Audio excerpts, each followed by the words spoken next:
আজি গান্ধী জয়ন্তী। ৰাজ্যজুৰি স্মৰণ অহিংসাৰ পূজাৰী মহামানৱ মহাত্মা গান্ধীক।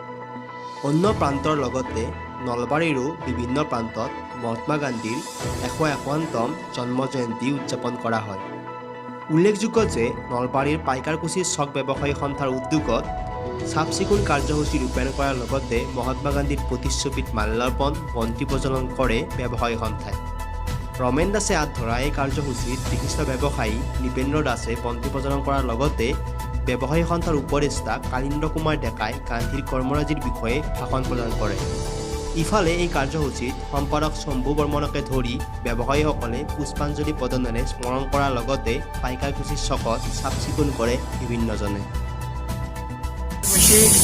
ব্যৱসায়ী সন্থাৰ সৌজন্যত মহামানৱ মহাত্মা গান্ধীৰ জন্ম জয়ন্তী উপলক্ষে আজি আমি তেখেতক ফুল আৰু চাকি জ্বলাই তেখেতক আমি শ্ৰদ্ধা জনাইছোঁ।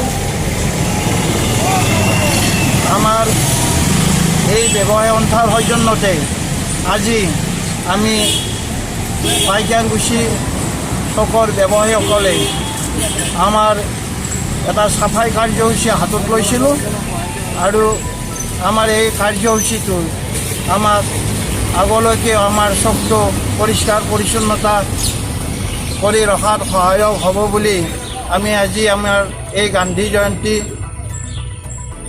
উপলক্ষে আমি সংকল্প হাতত লৈছোঁ।